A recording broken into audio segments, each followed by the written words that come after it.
Hi, everyone. I got notification from Melissa that she might be late / might not be attending. She had a work emergency.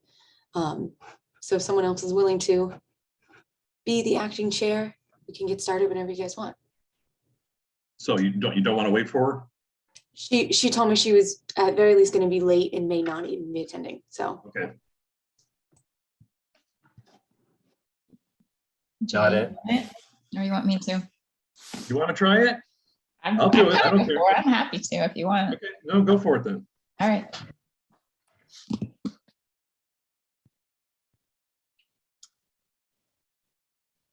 Cassie, am I supposed to read the document first or after we open the meeting? So normally I think she reads the beginning of the agenda. I don't know if you have that available. I don't know that we have to read the whole thing. It can be helpful, but Let's see if I can grab that real quick. I can display it if you like. Some other committees don't read that whole document. They just open the meeting. So. Okay. Yeah, Cassie, can you, I think I just found it, but can you put it up? Yeah. Hold on just a second.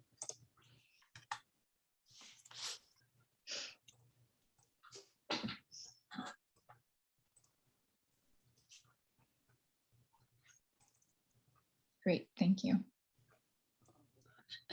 There you go. There's half of it. Can you see it all now? Close enough, close enough. All right, it is now 6:02 and I will call to order the November 22nd meeting of the Easthampton Conservation Commission. Pursuant to Governor Baker's March 12, 2020 order as extended on June 15, 2021, with the governor's signing of Senate Bill number 2475, suspending certain provisions of the open meeting law, this meeting of the Easthampton Conservation Commission will be conducted with remote participation to the greatest extent possible. Specific information and the general guidelines for remote participation by members of the public and/or parties with a right and/or requirement to attend this meeting can be found below. Every effort will be made to ensure that the public can adequately access the proceedings in real time via technological means. In the event that we are unable to do so despite best efforts, we will post on the City of Easthampton website an audio or video recording, transcript, or other comprehensive record of proceedings as soon as possible after the meeting. Should an interruption occur in which the meeting ends abruptly, the meeting will not be restarted and all agenda items will be automatically continued to the next scheduled meeting. Are there any public concerns or non-agenda items? I have not received any, and I did just want to note Commissioner Teffer, she's not necessarily going to be able to stay for the whole meeting, but this will be her last meeting. So just in case you don't have a chance to pause and say thanks for your time, I just want to say it now. Oh, Thanks, thank Cassie. And thank you, Amy. We're sorry that you're going to be leaving the commission, but we understand that you have conflicting priorities and commitments. Yeah, and I told Cassie I'll check in a couple of months and see if things cool down. So Great. Yeah. Cassie, do we have any public here other than folks that you know are here for particular items? I believe everyone here is for items that are on the agenda. I don't necessarily see anyone. If there's anyone here who is just a general public member and wants something to say or any concerns that are not on the agenda, otherwise wait until your agenda item. Great, thank you. Public hearings. We have a public hearing continued from November 8th for a notice of intent filed by Lathrop Community Inc. at 100 Bassett Brook Drive, map 104, lot 2 for improvements to existing trail network, Mass DEP file number 1510315. Yep, they have requested to continue again until the next meeting, which is scheduled for December 13th. Yeah, if you guys want to. Motion to continue to December 13th at 6 p.m.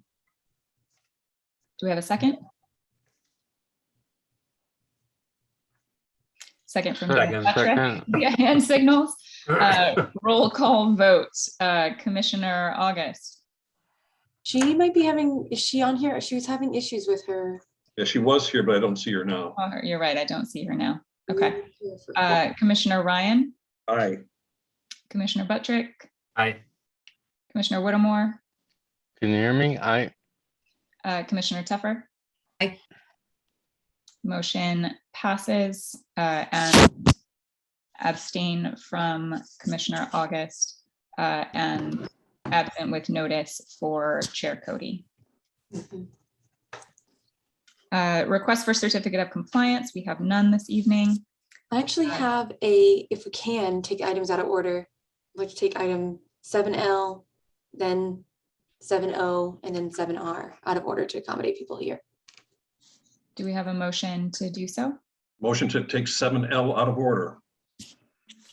Second, Second. Roll call vote. Ryan, Aye. Buttrick, Aye. Whittemore, I, Teffer, aye. and Commissioners Cody and August are currently absent. Motion carries. So we will begin then with compliance update point 7L, which is R. Levesque Associates, Inc., 69 and 73 Loudville Road, Mass DEP file number 1510309 for new 18-unit housing development, map 140, 139, lot 28 and 29/11. Do we have someone here to speak for that item? Yeah, can you hear me? This is Rob Lebeck. How you doing? Good.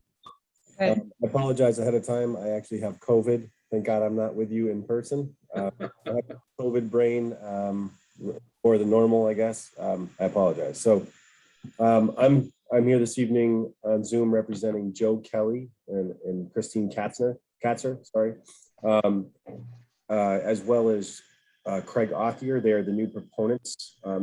They have a purchase and sale agreement to purchase the condo community on the Stepler property. I think you guys are all, I think all the commissioners are pretty familiar with this project. If it pleases the commissioners, what I'd like to do is just share my screen, which I have an overlay that was submitted to Cassie with a cover letter. And I think it best depicts what we're trying to do and kind of simplifies what I'll be talking about, if that's okay. You should have permission to share. Awesome, thank you. Okay, with any luck, you are looking at what I will call a layout plan, with layout materials plan, and then it has red boxes, red polygons, I should say, and then it has the units. So what you're looking at, hopefully, is, let me zoom in, is a change to the unit type. So basically, there were two different types of units that were proposed, actually three, I should say. Units 2, 3, 4, and 5 were single car garage units. The remaining units were duplex units that had 2-car garages in each duplex.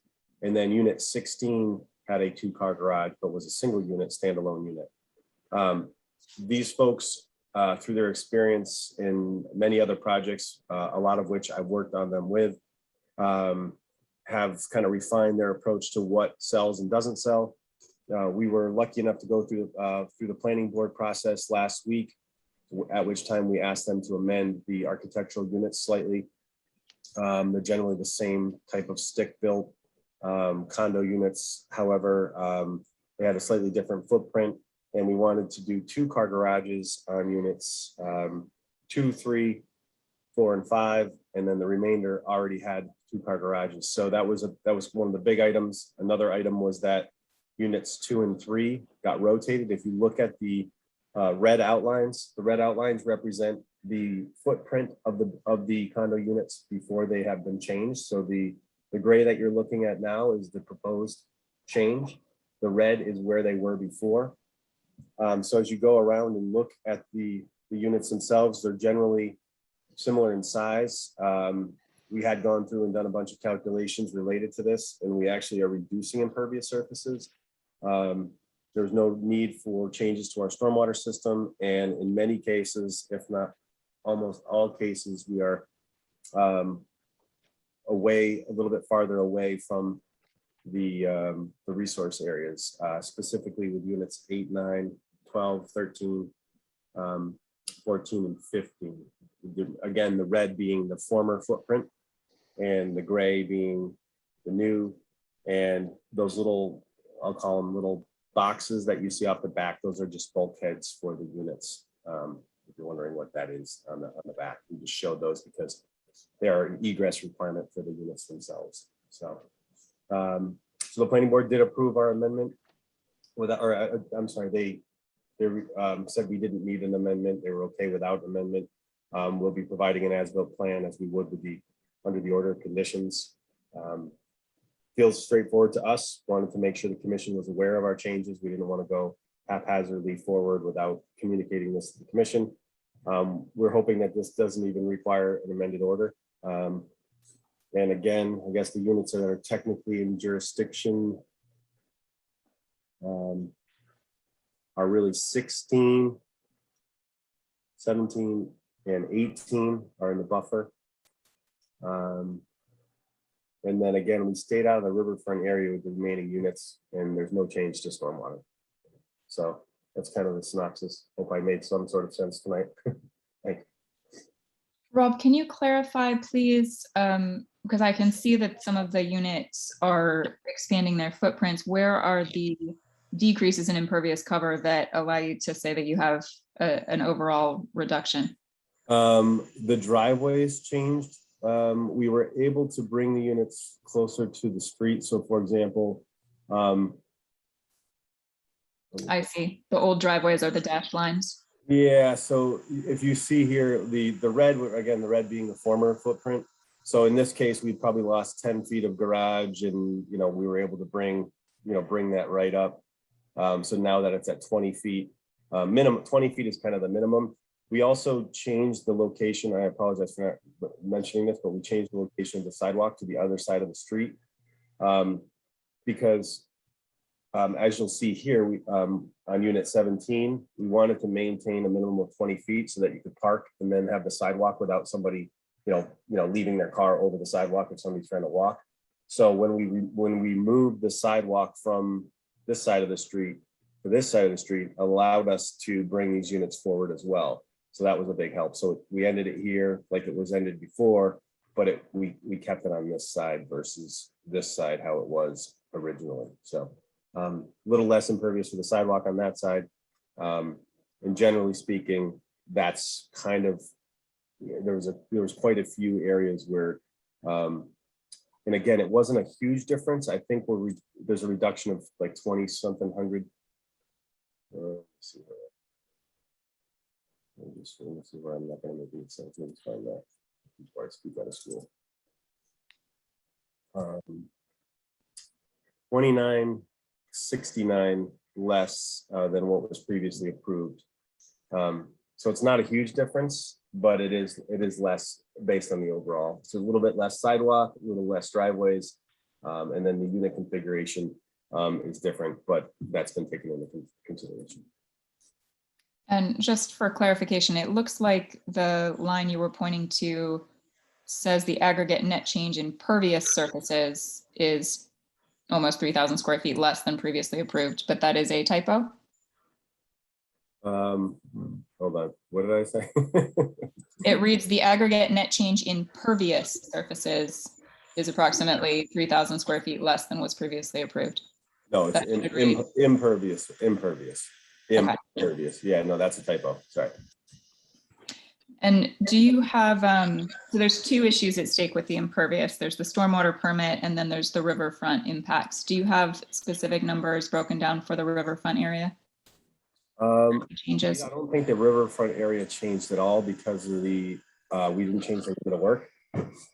And I don't think we had units in the limit of work, but and if you remember, I don't know, and I'll show you this on the plan. I'm not sure what you guys are looking at. Bear with me. Again, COVID brain here. Okay.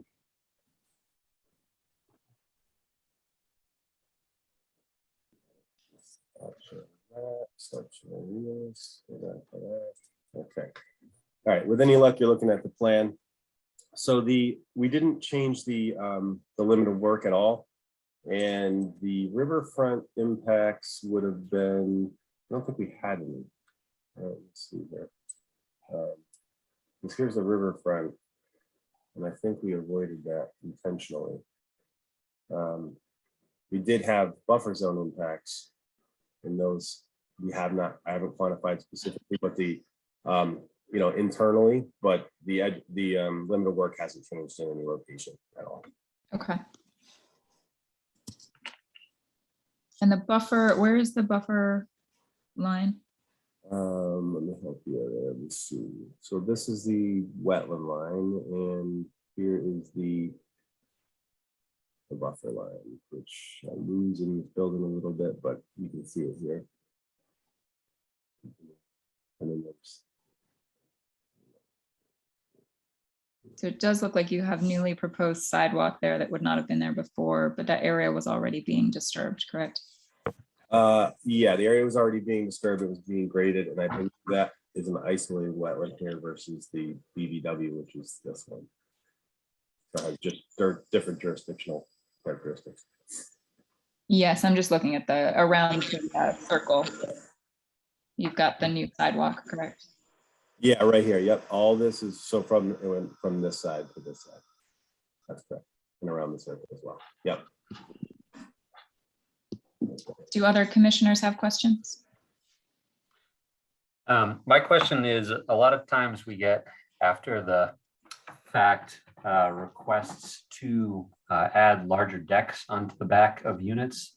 It comes up almost every project, it seems. And I guess, are we comfortable that what we're seeing is what we're going to want in the end here? I see some patios, but you know, we're good. Yeah, it's a good question, Dan. Thank you. Yeah, so the units themselves, 90%, well, everyone except for units 8 and 9 are all going to be patios. So it'll be at-grade patios. And those are as they want them. We did go through that specifically with Craig Othier, who will be building these. And Craig had a very specific unit for each of these that he wanted to use. And there was like a little indent that had like a deck, covered portion of the deck, and then also an exterior portion of the deck. And that's been reflected in these units. Units 8 and 9 actually will have a patio at the basement level, and then a deck up above, but as shown. Okay. So we will plan on those not expanding later on in the process. Okay.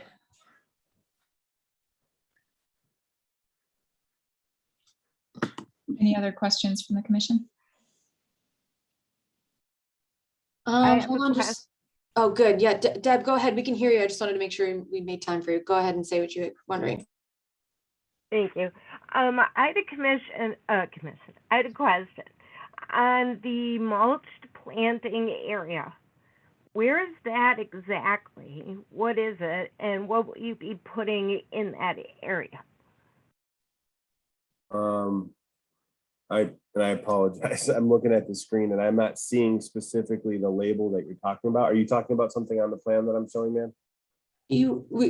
Referencing the landscaping plan that was submitted, it was one of the documents, the pages that was submitted as this change. Okay. All right, let me see if I can get to the landscape plan.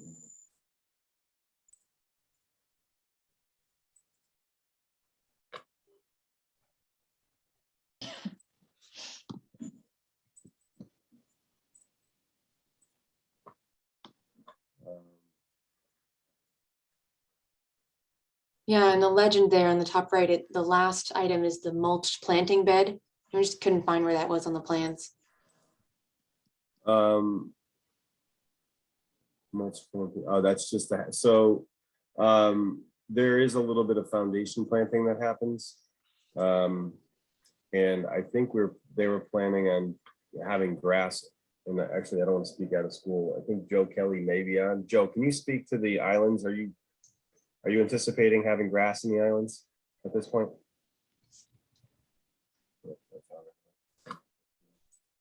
Not positive on that. We would most likely either that or some stone and landscape design, but I can, verify that. Okay, so yeah, that mulch would have been just a kind of a remnant, but also they will likely mulch the foundation planting just outside the walkways on each of the units. There'll be a little planting there. I believe we're gonna have some kind of grass or mulch. So that was only in those two small areas? I would think every unit would certainly have a a little mulch planter bed around the front. Yes, definitely. To hide the foundation. Okay. Thank you. excuse me, sorry. Are you done, Deborah? Yes, thank you. Rob, have there been any changes to the planting plan, or is that as originally proposed? There have been changes, and I just stopped sharing. I apologize. I'll share it again. There were a couple different changes. They added some trees and some shrubs. Well, these are arborvitaes that they've added. They want to screen units 2 and 3. As mentioned, the unit got rotated. I'm sorry, the building got rotated.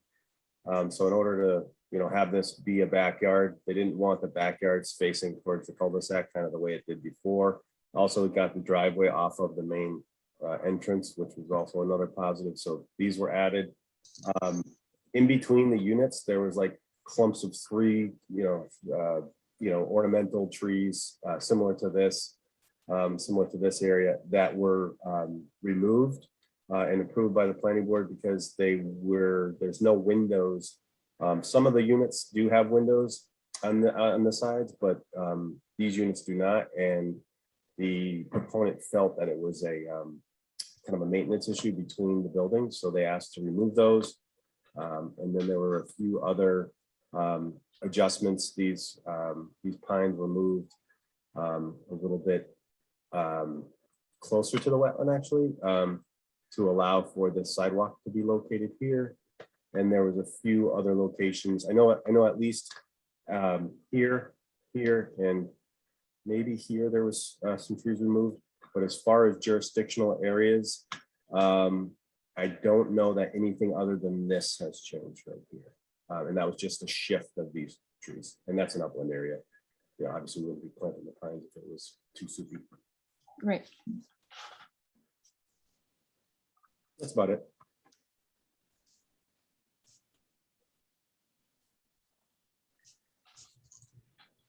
Other questions from the commission?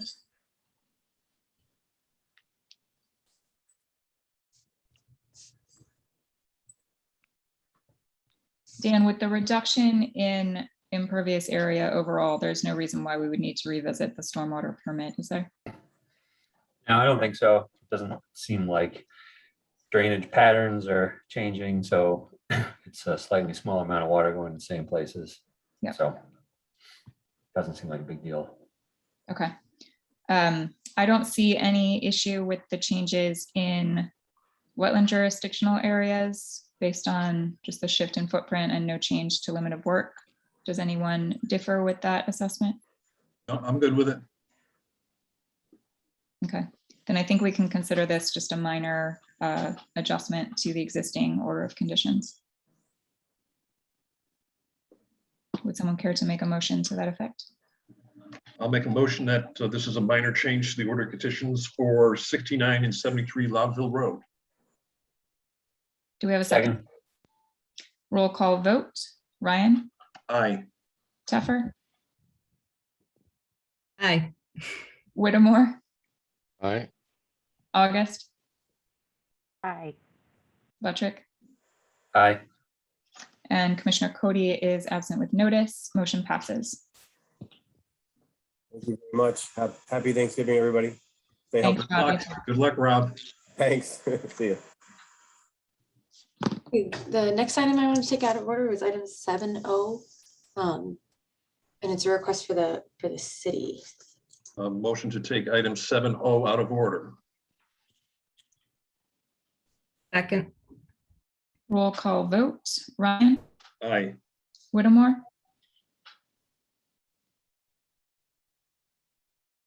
Whittemore? No speaker. August? Aye. Buttrick? Aye. Teffer? Aye.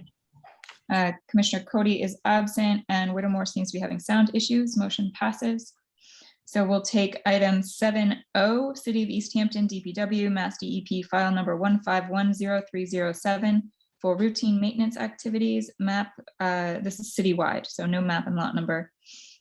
Do we have someone here from the city to speak for that? Yeah, so Jeff wasn't available tonight. Jeff Bagg, the city planner, so he was able to send me over documents for the request that I can share here in a second.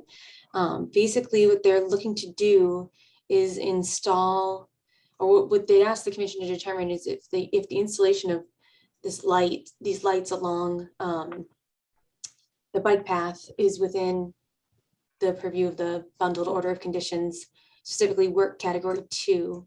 Let me pull up the proposal real quick.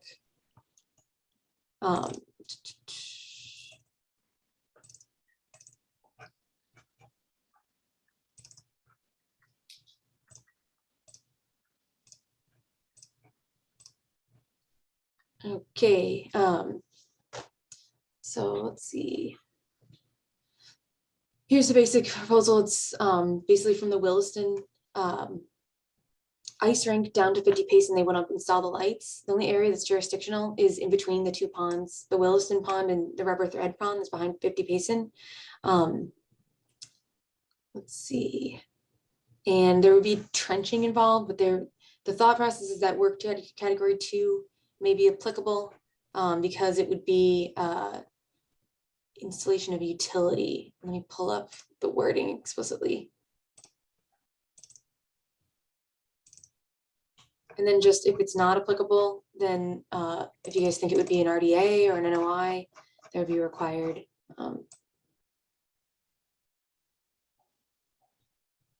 Okay, river zone and buffer zone regulatory exemption. New and paved, let's see. So the typical work includes installation of utilities within paved and unpaved areas, vegetation removal for safety, and then notification requirement is none. Best management practices utilized.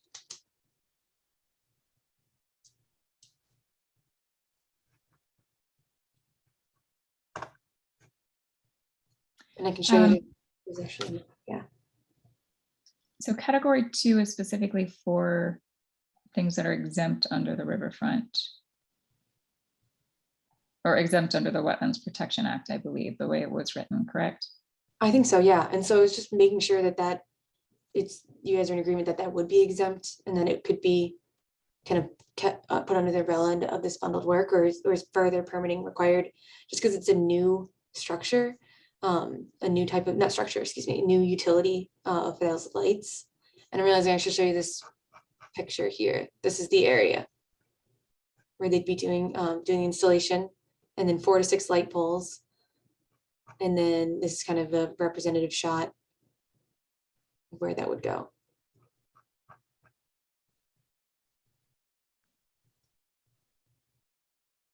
Yeah, I guess Julie's point is a new one because the utility exemptions are like a big rabbit hole of things. So I don't know if this would be the intent. I don't know if the intent of how we wrote that would be for something like this to fall into it, even though in some ways the activity is similar. I mean, but on the other hand, the activity is similar. You know how deep this trench is, like 18 inches or something? Good question. That I don't know. Whatever's typical, I'm assuming. And Cassie, are we just dealing with buffer here?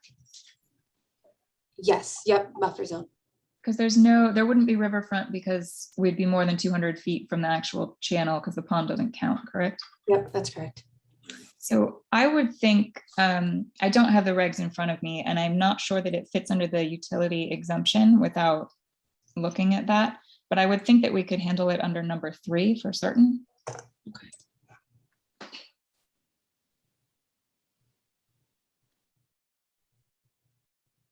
Okay. Yeah, the buffer zone. Would others agree with that? Yeah, I'm fine with that. I think this would be similar to, say, a guardrail replacement where they're going to be adding posts. There's going to be some additional trenching, but I don't see it as being substantially different from the other things that are listed under the typical work for buffer zone activities. Okay. Yeah, that's fine with me. Awesome. And then our best management practices include all of the appropriate erosion controls that's baked into that standard, correct? Yes. The way I've been doing it so far is that any of the previous projects that have come before, I just say, everything in the order you're beholden to, because you're under this umbrella. Are there any, do any commissioners think that there would be additional requirements we'd need in place here that wouldn't be covered under our blanket bundled order? I think it's fine. I would agree. So I think Cassie, that we can go with that, treat it as work category 3. Okay, okay, cool. Thank you. I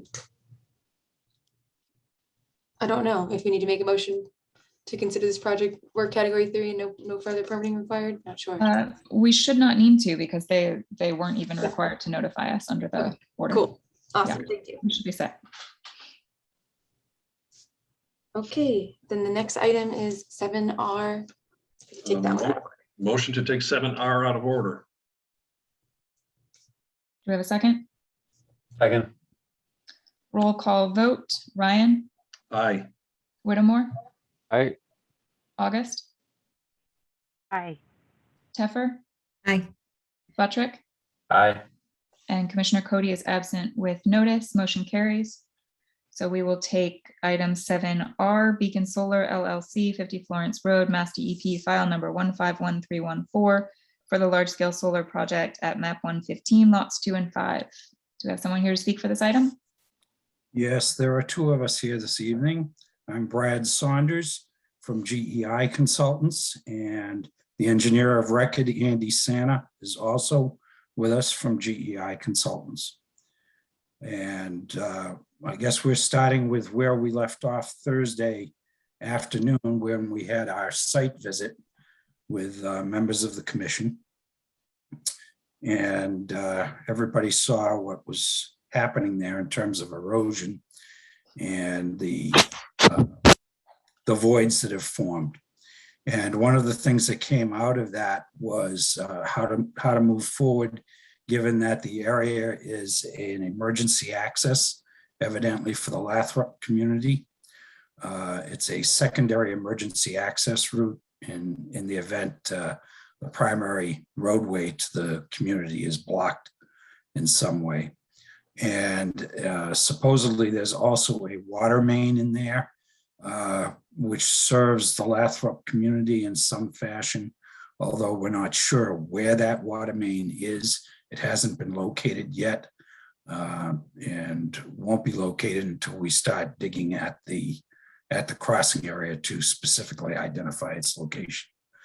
One of the things that came up from the city engineering department, there were 2 representatives there. At that meeting, there was a discussion of what would happen in the future with the roadway to prevent this kind of erosion from occurring in the future after the solar project has been constructed. We took a look at that, and I sent a response to that issue this afternoon. Hopefully it's been sent around to everybody, but we believe that the driveway improvements as we've proposed them and as they're currently approved under the order of conditions will address that issue. The road will be crowned down the center line so that stormwater on the roadway will sheet flow or shed to either side of the road and into the vegetated areas on either side of the driveway. One change we are suggesting is in the first 300 or so feet where we have a grading issue where we're going to be grading along the north side, that instead of having that as a crowned road there, we would set it so that the road sheet flows onto the vegetated surfaces to the south. But the point being that we don't want to create a situation where water will be running down the road as currently occurs, such that it becomes a stream channel and all collects down at the bottom at the crossing. So that's our proposal for that area, and it's really the same as what was approved. All right, so let's back up. Cassie, can you please remind us who was at the site visit? Yeah, so the site visit, it was myself, Mr. Saunders, Mr. Sana, and Jay, And Michael. August, and Commissioner Whittemore. And then the two city engineers, so Diane Rossini and Dan Murphy. And do you have photos to share from that visit? I do. Second.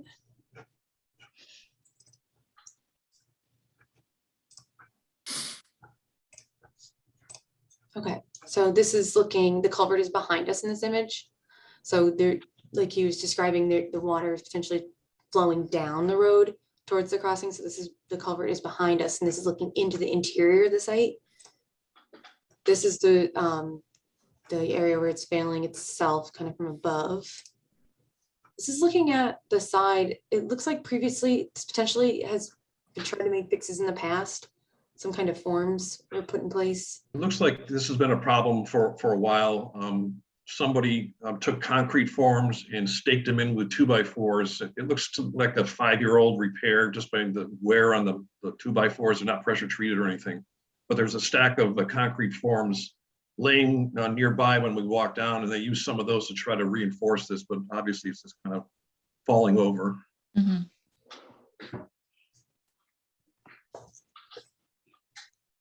This is looking up, there is this area, and that this is not the main road leading to the property. It's just that there was a big rivet in here that may have been contributing to it. This is to the barn.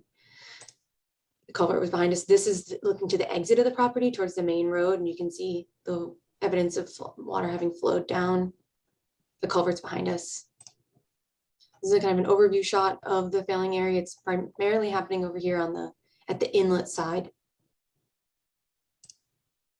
This is from below at the inlet. Again, that wooden form or whatever it is. Just from another angle. The detail of the one of the voids from above. It looks like they had put fabric down at one point and then covered it, but obviously it's going through the fabric and going maybe through the culvert somewhere. This is the I want to say the inlet side. This, you can kind of see part of the culvert here. Some of the material, there's bricks and things in there, more of that fabric. Again, from above, this is the outlet side, some of the controls that were put in place. Detail of the void. Just beyond it, the culvert's behind us here. Detail of the culvert inlet. Again, it's hard to see it under there. There's a lot of that hanging grass. There was potentially some built up material here that had come down. Again, the inlet, there's our culvert here. It's looking interior of the site. So this is the outlet. It's hard to get down there. You can kind of see some of the material built up here, but this is the culvert outlet right here. Detail. This is the area behind. This is the outlet. So I think a lot of the material is kind of gathered here. The culvert is down over here. Detail of the road. The crossings up ahead here.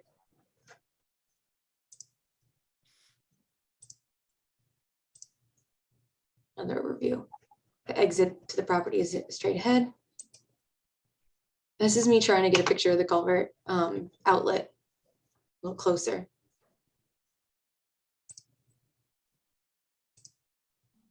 This is the access road. It carries on, up, and then it turns to the right, and Lathrop's entrance is right down there. This is the inlet. Some of the material. Detail.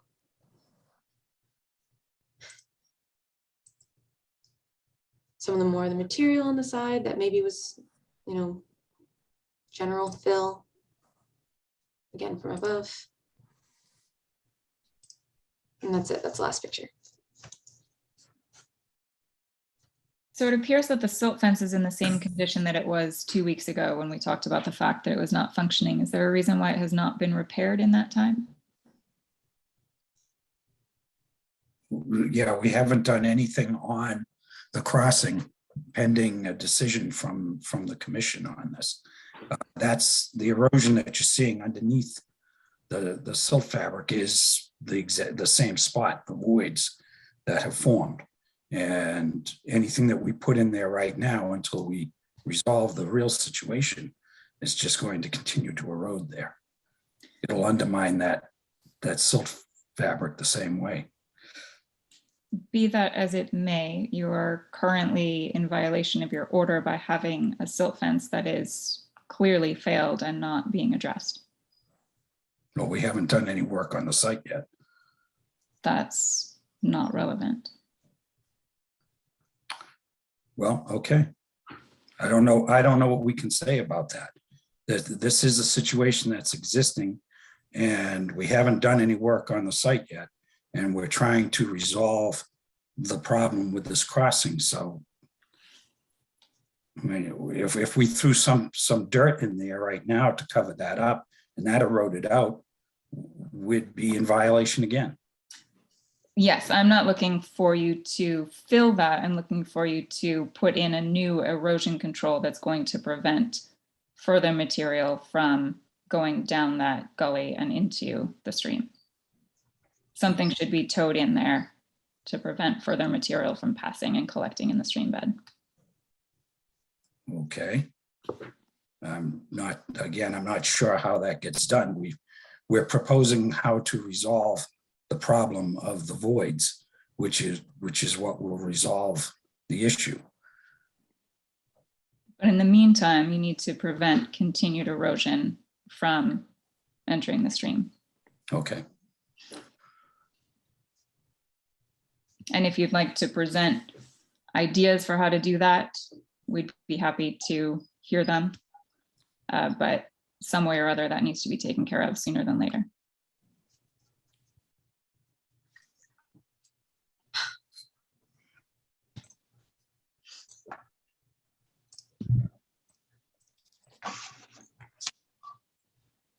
So having been to the site, it looked like both Jay and Michael were there. Is that correct? In addition to Cassie? And Deborah was there. Oh, Deborah was there too. Okay, I didn't see her in the pictures. What are your thoughts having seen what's going on? Well, I mean, if you throw more material in there, unless it's really large material, it's just going to fall through and end up in the water again.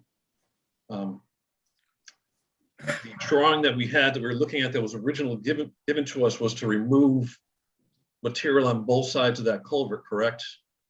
Dig down on both sides of the culvert and then refill that with something that you can pack and then put a concrete slab over the whole area. Is that correct?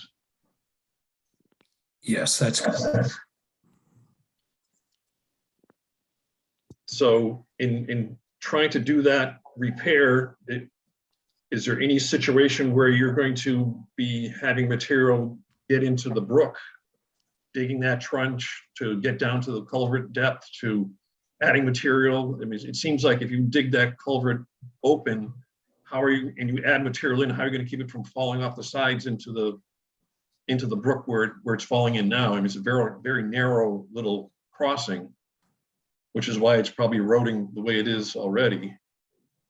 Right. I'm going to ask Andy to respond to this, but we are proposing to use sheet pile as an interim measure for control while we do the digging and placing in the material, the concrete pour on either side of the culvert. But Andy, please add to this. Yeah, that was kind of our plan, to try to keep any material from entering the brook is to use sheet piles or something very similar, kind of installing them adjacent to the culvert on either side up towards the solar, towards the road, kind of on either side of the upstream and downstream side.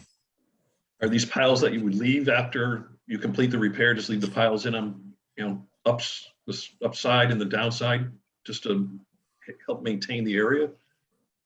I mean, the original idea is, it's kind of contractor means and methods, but removing them would be an option. But if it's something that we want to, I think, Our proposal is to remove them. But if the commission wants it to be left, then we'd be willing to leave it. But the proposal is to remove them. They are temporary for the construction period. And what was the fill that you were going to put in there, the compactable fill that was going to be used on both sides of the culvert?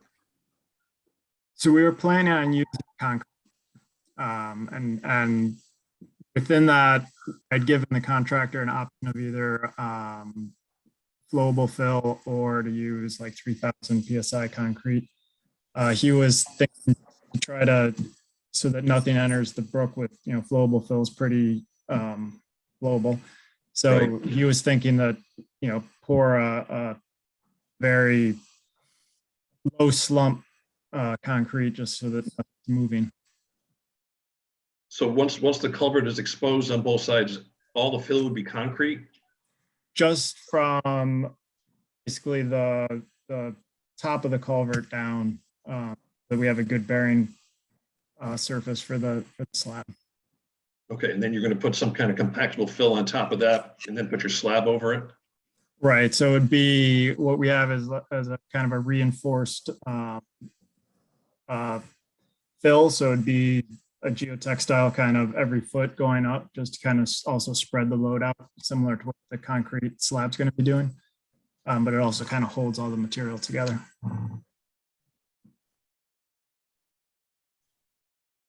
So the concrete goes in up to the culvert top. And then the slab is going to, the relieving slab goes on top of that. And then we raise up from there with the reinforced fill. Okay. So I'm going to pose the same question I said last time, which is you're building concrete walls and putting a top on. It seems very much like you are building a three-sided culvert around a culvert to avoid actually replacing the culvert properly and meeting stream crossing standards. Can you explain to me how that is not what you're doing?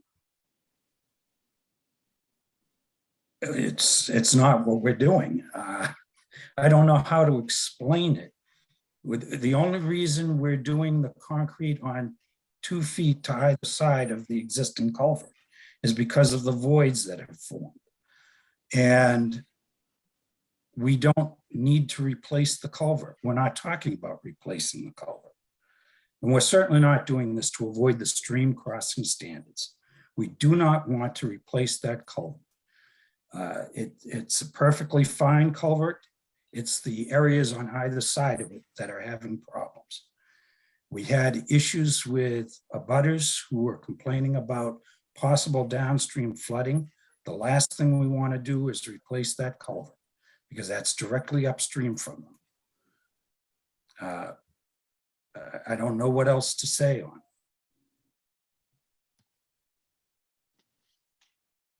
Typically, when you would see that kind of erosion and embankment piping happening around the culvert is not fine. So I'm not buying the explanation that the culvert doesn't need replaced. As I recall, there was no real formal assessment done. This was something that we talked about when we were originally permitting the process. I believe there was no hydraulic engineering done on it. I don't know if others would like to weigh in. I'm be very interested to hear what others are thinking, but I'm not buying that the culvert is not the source of the problem here. It's Mike. That's why they closed it down. It looked very dangerous, so I don't know how that's gonna be repaired without replacing the whole thing. I mean, if we can look at the pictures again, it looked very dangerous.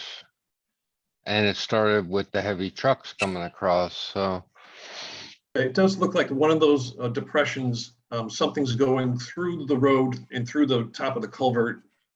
And, so there must be some void in the culvert in that area. I mean, they've got fabric and it's still going through with the fabric that's covering it, so. It's not going through the culvert. We've seen the inside of the culvert. And there's no voids coming through the top of the culvert or through the sides. Just the way that hole looks, it just doesn't look like it's going down and out the side. It looks like it's just going down. So, without, I couldn't see it, so. Well, Andy has seen it. So Andy, Yeah, I mean, I've taken some pictures of the inside of that culvert and it looks, there's no obvious voids coming through the top or going through the concrete culvert itself. So Is it all one piece? it has there's ridges going down it, so it's hard to tell how it's all connected. It feels like it was a field poured culvert at some point in the past. And so whatever the form was that they were using for the actual culvert, I think is what the rings are on the inside. So, it's too small to get in there. So, you can't see, but it's from the pictures that I'm happy to send along some pictures from the inside. And I can see if I can find them to share. Yeah, you should be a co-host, so if you do find them and want to share them. Could I ask a question? Go ahead. Okay, thank you. So if you're prepared to clean around the culvert and you start cleaning out, I'm assuming all the brick, the wood, everything that needs to be cleared out. As you're clearing it out, if there's some kind of failure with the culvert, what are you prepared to do if that happens while you're doing this clean out?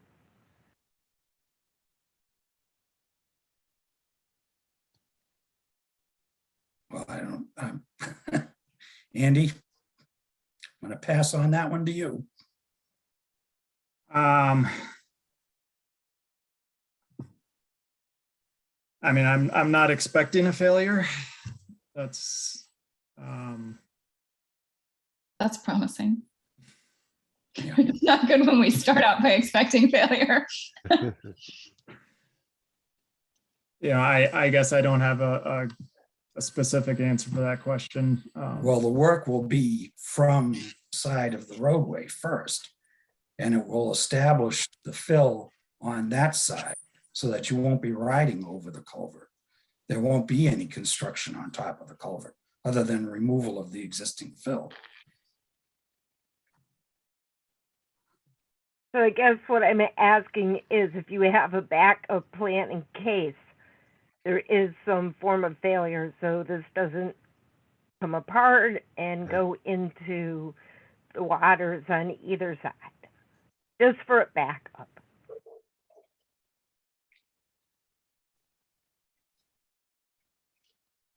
Well, again, if the equipment is not going over the culvert, then what would cause the culvert to break? I don't know. We That would be haven't the inside. We don't know what's going on. So I'm just asking if you have some sort of fail safe in case there is some kind of failure. I think that's reasonable. I'm not sure how else to ask it, but if there was a failure and we had an emergency, then that's a whole different thing. So that's why I'm asking now before you continue if you have some kind of fail-safe backup. Or if you stop it, you get to an area where you feel that it's going to be a problem and you'll have to stop, and then we'd have to come back here, or you'd have to speak to Cassie.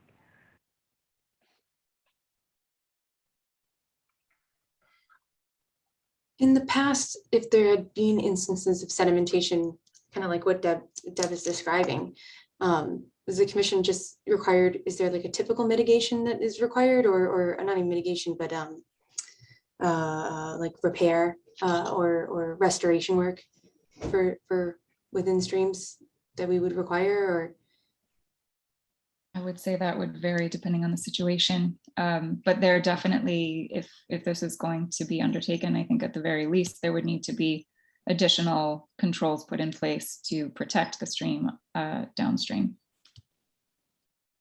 And we would want to hear and know what all of that was going to look like in advance. Go ahead. Oh, sorry, you mean during construction?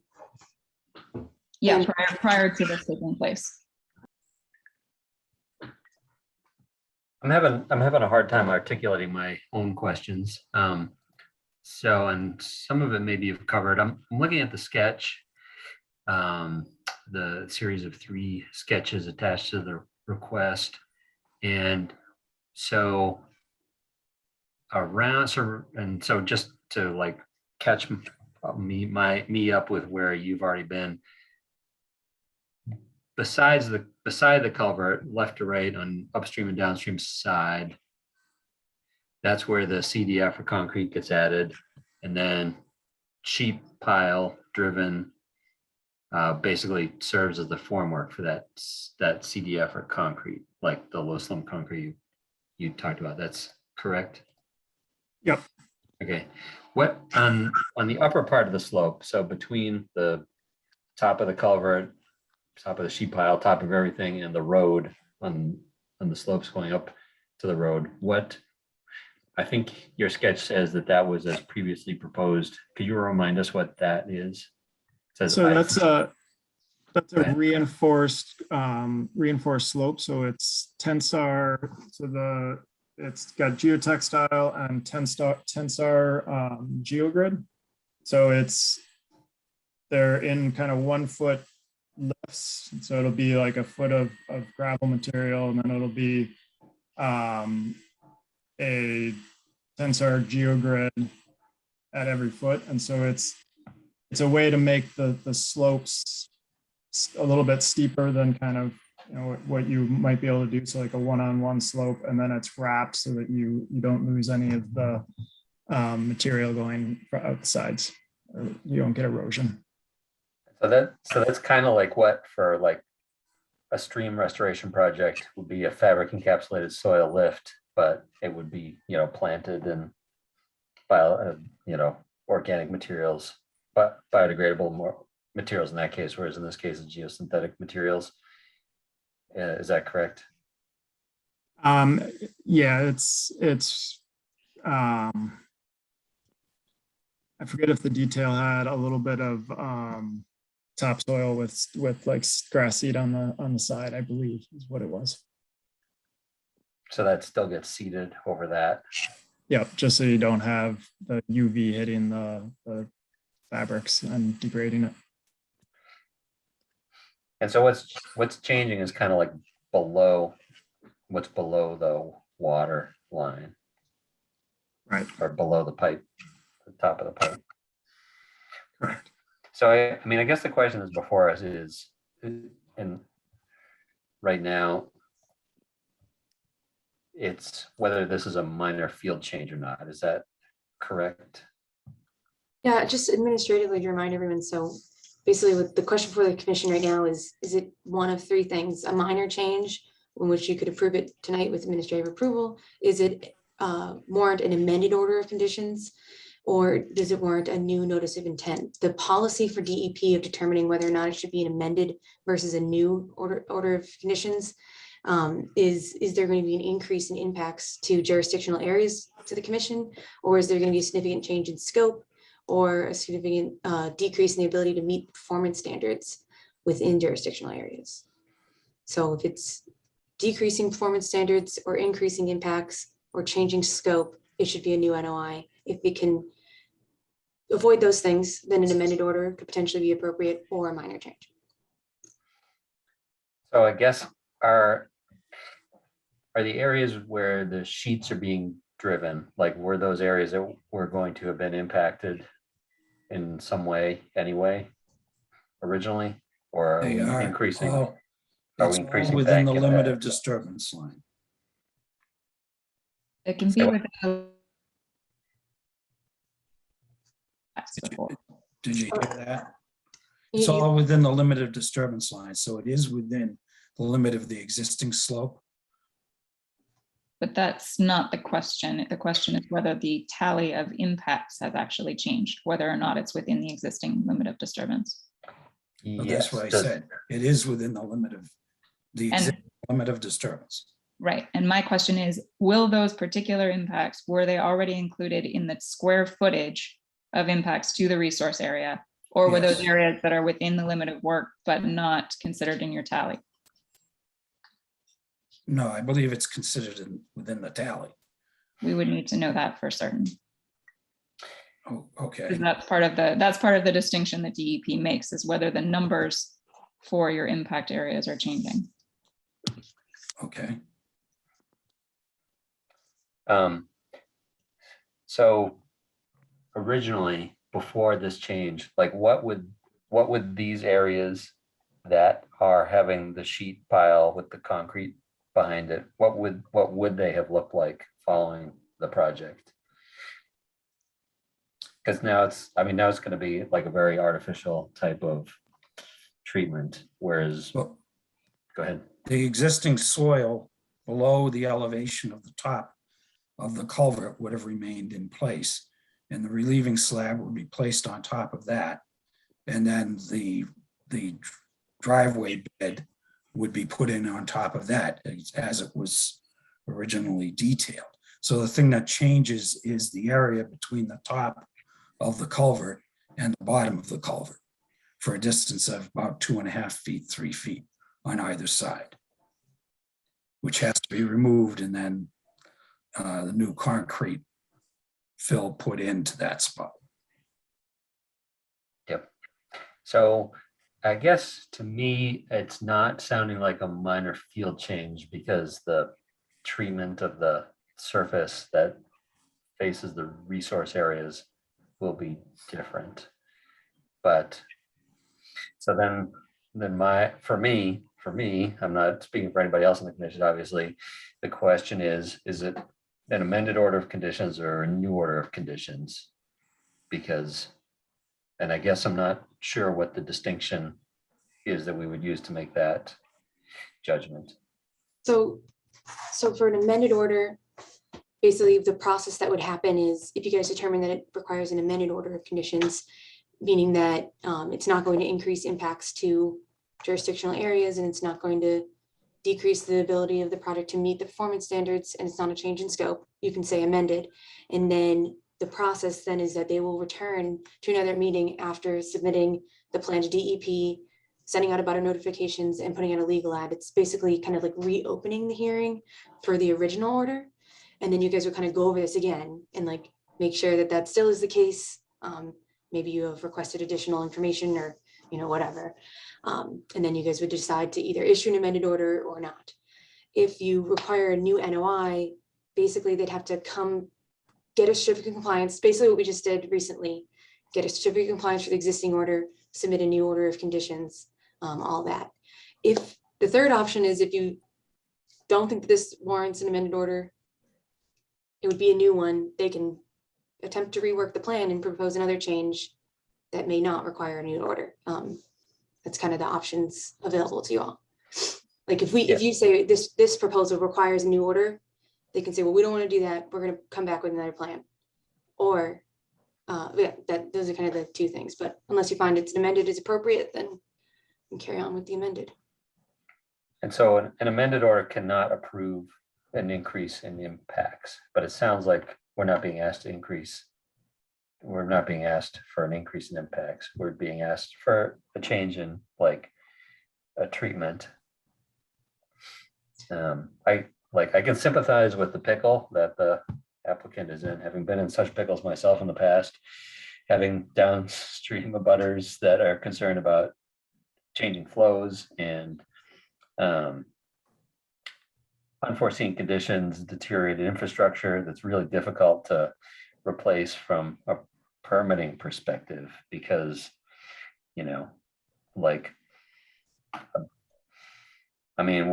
we're doing an awful lot to try to keep an existing pipe, in place. If it was a brand new 22-inch reinforced concrete pipe, then you guys would be, I'm assuming, like perfectly comfortable of its ability to deal with these kinds of loads, but it's a big unknown. And so,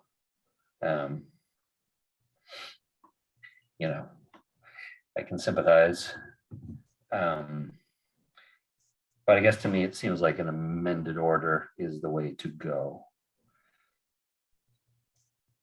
And it doesn't seem like, it doesn't seem like this design would be ideal in any respect other than trying to avoid the permitting process with a new culvert, essentially, because of all of these. You are over constrained, and I appreciate that. So I guess that's my opinion, that an amended order of conditions is the way to go. Trying to come up with a treatment, or I guess if you could come up with a treatment that where the interface between the infrastructure and the environment was similar to what it is now, stony materials with some plants on it, then I personally might be more open to considering a discussion about a minor field change, but I'm fairly certain that others may not feel that way. Yeah, it's Mike. I don't feel that way. I don't know if they exactly know what they're gonna do to fix it. Or the severity of what's going on, so. It looked pretty drastic, like this whole thing was gonna collapse, so. I'm not sure they know what to do. So I'm leaning towards a new order.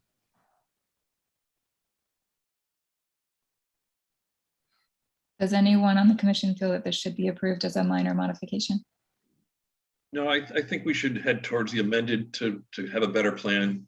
I don't think it needs a new order, but I think an amended order would be a better way to approach it. All right, so I think we're all in agreement that this will not be considered a minor modification. And really it's on the applicant to demonstrate to us why this should be an amended NOI and not, or an amended order and not require a new order. So again, I would encourage you to confirm for certain whether the types of impacts that we're going to be seeing at this location were already considered, and to bring us those numbers as part of the amended order request so that we can clearly see whether that is appropriate.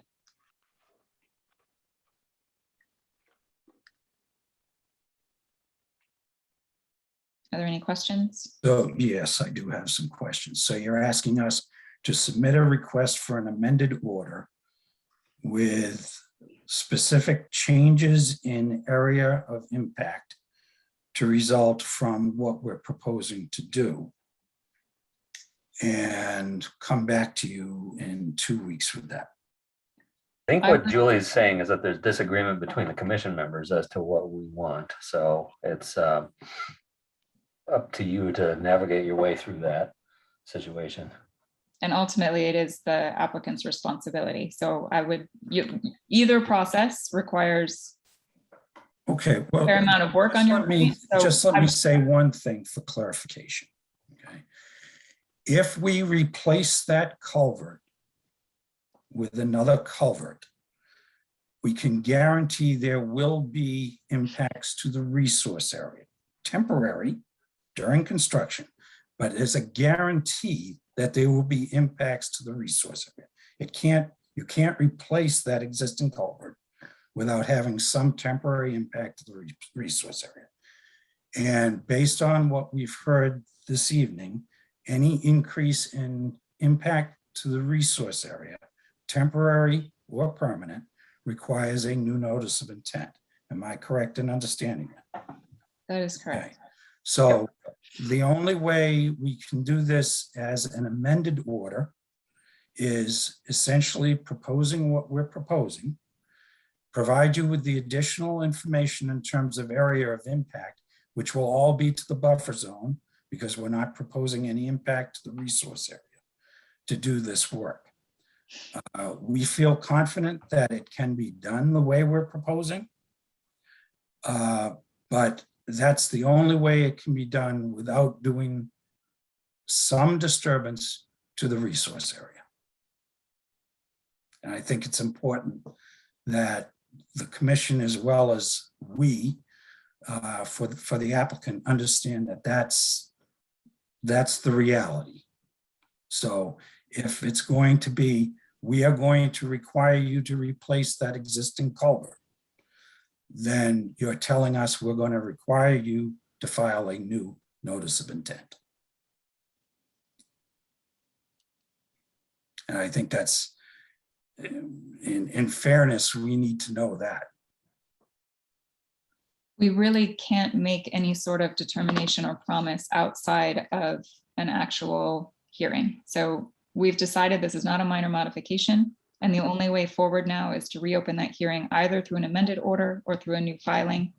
That is when we would be able to discuss and deliberate on that, but we cannot really give you direction as to how to do that. What I am suggesting is that before you go through the effort of doing an amended order, I would encourage you to make certain that you really don't have any increase in impacts from what you originally submitted to us that was approved, because if you do, we will not be able to consider it as an amended order, regardless of what we may think about the method.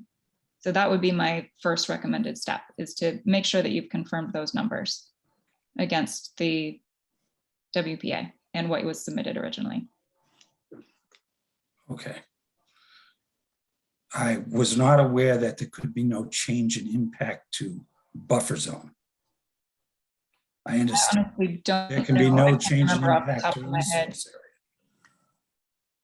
You I cannot think we're make talking about buffer impact to zone. resource area. Yeah. Because we have done something with the buffer zone recently on the guy wires for the overhead lines, but that was strictly in the buffer zone. And yes, there was some minor increase in area of impact. So, I mean, that would be the change at this crossing, would be a change in area of buffer zone that would be affected. And it would probably be on the order of a foot to one side of either by 3. So 3 square feet times 4, about 12 square feet. I think this may be helpful is that in the wording of the DEP policy, they say a significant impact change. So like in the instance of the guy wire change proposal that was previously at another meeting proposed, the commission was able to determine that that wasn't a significant increase in impacts to the buffer zone. That's my understanding. And so that could potentially be something the commission could find, I suppose, for this proposal. And just having specific numbers showing that has been measured to be the case would be really, sounds like that would be potentially the most compelling for the commission trying to make that determination.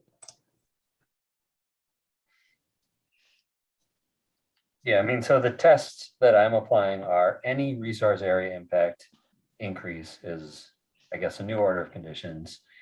Any an amended order of conditions is if there is not an increase in impacts, but there is a change in how those impacts occur to resource areas, and that minor modifications could be buffer zone changes that are not significant in terms of the, you know, in terms of what secondary impacts there may be to the related resource areas. Yeah, I think, you know, like what just happened with that other project, it was a net decrease in impacts. So that was seemingly appropriate for a minor modification. I think also too, a good way to think about it is if there's a amended order of conditions can be helpful if there's a pretty significant change to the plan that needs to be in the record and shown, so that when the permit comes to be closed, it's in there and it makes sense with the as-built and things like that. So they should be able to show that significant change isn't going to increase significantly the impact, the negative impacts to the wetlands, and they can show that that's great, but it's not a minor modification, you know, because the commission is thinking like this is pretty complicated and needs to be a record of that to explain it to the future, whoever that commission may be that would issue such a certificate of compliance. I think we've come to the conclusion that it's not a minor modification. The commission has laid that out. It's whether or not it's an amended order of conditions or a new order of conditions. That's correct. Correct. And one, if there's disturbance to the resource area, it's a new notice of intent, a new order of conditions. I think that's what you were saying earlier, Cassie, right? When you were reading that.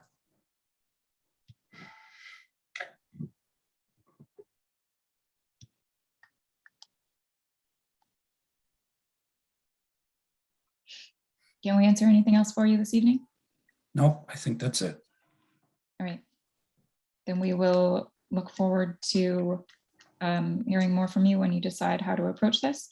And in the meantime, we would like to see the silt fence be repaired such that it's actually preventing movement of additional material into the stream bed. Okay, good night. Thank you. Thank you. Thanks.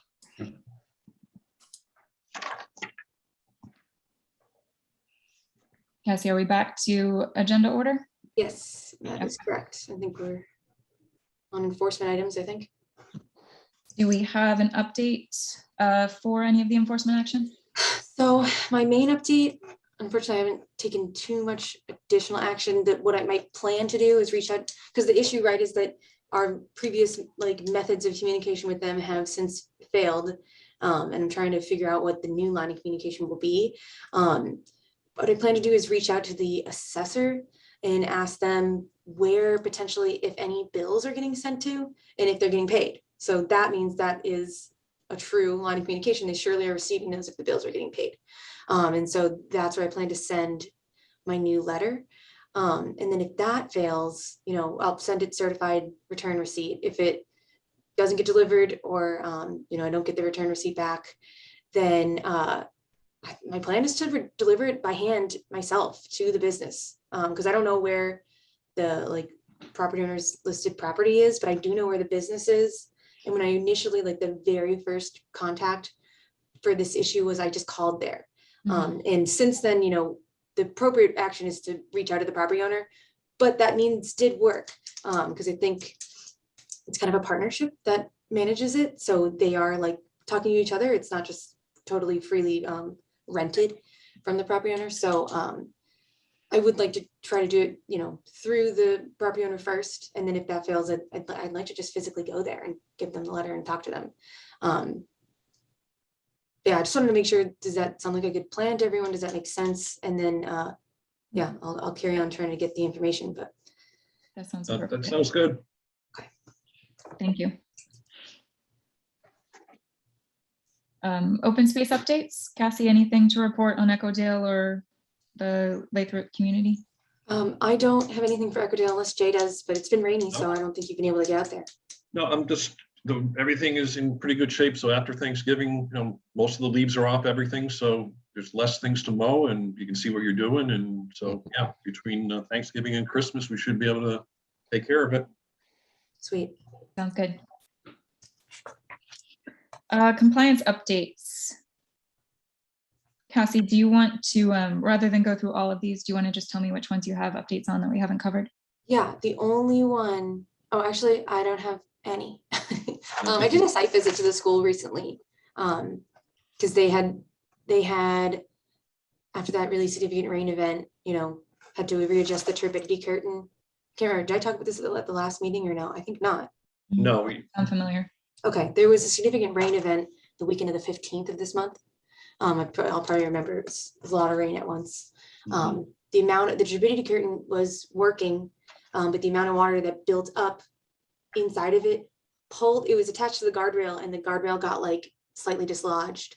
So they had to go out there and pull it back up and fix it. And they said that it succeeded for about 80% of the storm. It was able to hold back the turbid water. And they've since repaired it and readjusted it and put in reinforcements in place. So I confirmed that at the site visit on the 18th.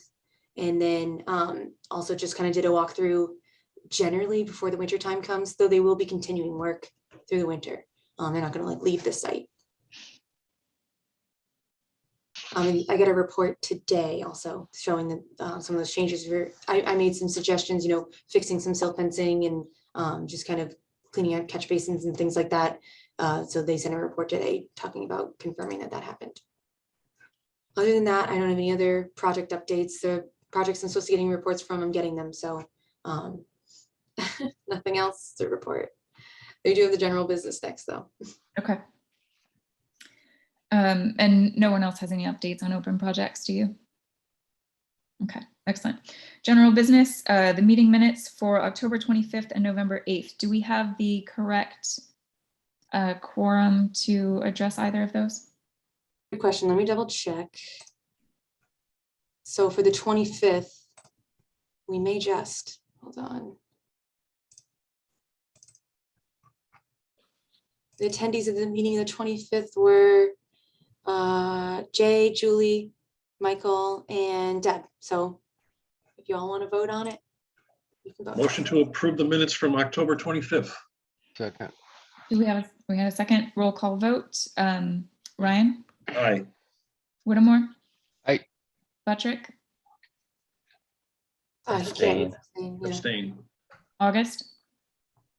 Aye. And Teffer? Trying to unmute myself. Do I vote though because I wasn't at the meeting? You would Yeah, abstain. so I'm abstaining. Yeah. Yeah. And do I have to vote to be able to have enough people? I believe so. Then I will also say aye. Motion carries. All right, people not in attendance at the last meeting of November 8th include Michael and Amy. Everyone else can vote. All right. Motion to approve the minutes from November 8th. So moved. Is that a second? Oh, yeah. Sorry. I thought Jay was asking. Sorry, I got mixed up in who's chair. Roll there. call vote. Ryan, Aye. Whittemore, Abstain? Yes. August, Aye. Buttrick, Aye. Teffer, Abstain. and I will vote aye. Motion carries. So we've approved both sets of minutes. Thank you. General business, there's a note on Liberty Street gas main proposal. Yeah, so I don't know if any of y'all had a chance to look at these plans. This is someone who reached out to me who works for the energy company. They are trying to install a new utility line on Liberty Street through the underneath the crossing. I just wanted to ask you guys about it, if you thought that it would be an NOI or an RDA or what, just because this method of installation is brand new to me. It's called horizontal directional drilling, and they're going to be going underneath the river, the stream, and then resurfacing again. The work of where they enter and exit is where there'll be like open ground disturbance. That will be within the roadway, but it is within, you know, the 200-foot riverfront area / the buffer zone for some BBW that's in the area. I can show you guys the plan, but basically, and then one of the things that he noted is that it is going to be it's going to be below, you know, everything. But they will be using a type of fluid in the processing of the pushing process. So he said that that would be the only risk, I guess, to resource areas, is that fracking out, as it was described. Though he said there's a number of sensors in place to avoid that. I tried to look up what other instances of this type of work, and it seemed like they got an NOI. Obviously cannot be the exact same process, but I can show you guys the plan if you have, just give me a second. Cassie, for clarification, this is a new utility line where none currently exists, Correct.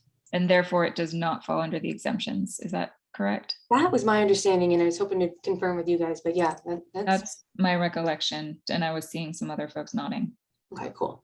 And let me just share this plan now. It's also a little interesting because typically they just go parallel to the crossing, but they got to bow out a little bit to avoid these kind of head walls of the crossing. So this red line is the path from the above view, and this is it from the below view. This is about 17 feet here from the bottom of the stream bed to where the pipe will be. And then these entrance and exit points.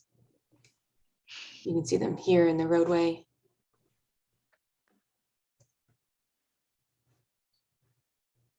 So I'm curious, just because I've not seen this done where they're able to direct the drilling in that kind of curved shape with precision. Does anyone know how they actually do this? I think there's little, like, on the drill head, there's little things that can put pressure on one side versus the other side, and they You know just that- kind of They and can kind of do it. steer it. They can do it for oil, well drilling. They can do directional. So it's probably a similar kind of process. I don't know if this information is helpful, but it's for a gas main, so it's not Right. for like a visit, well, it might make it more reasonable to have this curve in it. I don't know. Yeah, no, I'm not worried about the pipe itself being curved. I just What's don't the know how they process? do it without going in a straight line. Yeah. Right. What's the process that gets it, how do they keep it so accurate? Yeah. I'm not sure actually. My hunch is that if they're truly starting outside of the resource areas and going this far under it, that we may not need to have an NOI, but I don't know the answer to that. Mark Stan, you encountered this? Mark Stinson told me once that if I needed to dig a tunnel under a wetland, that I didn't need any permits Mm-hmm. because you're not affecting anything. Right. Not that I was planning on doing it, but it was just an example that was asking just to understand. Right. Yeah, I think that that's true. But I think we should just double check that with DEP or someone to know. Sure. Can do that. If you could And reach out. these entrance and exit points, they are certainly within the 100-foot and 200-foot areas. So they would be technically, even though it's within the surface of the roadway. So I don't know. if that- Right. I think we should, work that, I think we could ask DEP that question, but I would think we would want an RDA probably so that we could hear how it works and what measures are in place if there's a problem. Okay. I've heard of HDD stories from the old days where everybody will be watching over there for the pipe to come out and then it comes out over there, Right. Yeah. I've That's part of my heard- curiosity with how they're going to get this curve. Definitely heard stories like that before. Well, but I bet, I'm sure they're going to try to monitor it as it's going too. So but That's what yes. he described to me. yeah, There would be sensors during the process of, but yeah, if it's having something on the record showing that that's the case. Yeah. So let's ask for an RDA as a first step, and maybe simultaneously, Cassie, if you would reach out to Mark Stinson and just ask him the general question of if you're burrowing under a resource area, does it count as impacts or not? Yeah, I mean, it's interesting to me because it's described as land under water bodies. And I was like, the land forever underneath? Like how far? Like, is it, where is our jurisdiction end vertically? Like I've never really thought about it before, so.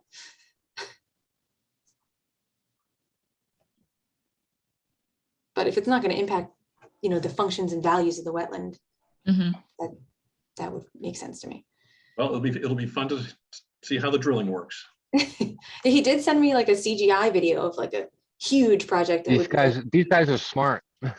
They know what they're doing. But yeah.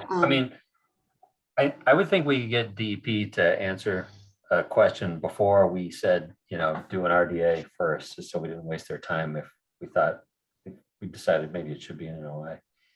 Okay. But yeah. All right. Yeah, I'll double check with him. That's fair. Thank you. Okay, what was the next general business? 2022 meeting schedule. Oh yeah, I don't know if people had a chance. Last meeting, it was like, let's just look at it, give a little more time to look at it. I can share it here in a second. Big things to look for is just around the holiday season, like right now, what it's gonna be like in a year from now. Have the way that I set it up, does that seem something that makes sense to everyone? Like, there's some dates I just know most people probably aren't gonna be available anyways. It's not worth trying to schedule a meeting then. Hold on. I really didn't go back and look at it, so. I was going to say, neither did I. Did anybody have a chance to look at it, or should we push this to the next meeting? Let's push it to the next meeting and I'll make sure I look at it. Okay. Yeah, Let's so do that. when you're reviewing it, keep in mind, like this holiday season, if these dates make sense to you. And then I have checked to make sure that there's none of the holidays, really, not many of the holidays are falling on Mondays this coming year. So that's my understanding of it. Great. Maybe we Thanks, get a meeting on my birthday next year. Maybe. You don't have to Maybe come it- if it's on your birthday. I Maybe we should demonstrated that move this that year. one. Say what? You don't have to come if it's on your birthday. I demonstrated that this year. No. What day was that? Put that schedule back up. No. It won't be again for another like 6 years. Tree removal policy draft. All right, unfortunately, I haven't, I know we talked about this last time and there were changes presented. I haven't implemented them yet. I apologize. I've been submitting the Green Communities report was due last week. So that was like my main focus, and I did not update the tree policy. Not a problem. That's We'll fine. revisit that. Changes, but otherwise we can just move on. All right, and our last item was the Google Meets transition update. Yeah, okay, so I was going to have a meeting today with the IT team and the rest of the planning department regarding this transition. It got canceled, but I did get the update that the plan is to make that transition in January. Okay. So it got pushed back a little, but they're thinking probably definitely January, like it's coming. So just mentally prepare yourself for using Google Meets into the future. I watched your training video that you sent us. so Excellent, yeah. It should work. It should work. All right, there's nothing else on the I kind agenda. of miss in-person meetings a little bit. I'm getting to that point where Yeah, I'm ready to, oddly, it's hard to motivate myself to like sit in on another call in the stupid chair, in the stupid room. I got 19 years of experience working from home, so Yeah, geez. they have me. Cassie, Right do now. we have the option to go back to, I can't remember where things were left. Do we have that option to go back to in-person at some point, or is this a permanent situation? So my understanding of what the long-term goal is in the future is that they want to set it up to do hybrid meetings. So they would be in person for the commissioners, because we'd have to have a quorum of in-person commissioners. And then if commissioners need to attend remotely, they'd have to like ask for it in advance or whatever, just for, quorum issues. And then the reason we're not back in person yet is because they want to have hybrid capability set up before we return to in-person. The Because it public seems doesn't like, have to come in person. exactly, and there's been an increase in access through this Mhm. virtual setting, so they don't want to take that option away now. Mhm. And hybrid is certainly obtainable. It's just making those physical changes here. It's Right. Okay. But I'll keep you all updated. It's a moving thing, but we're getting closer to it, I think. Thank you. Well, thank you, Amy. Yes, thank you, Amy. Yes.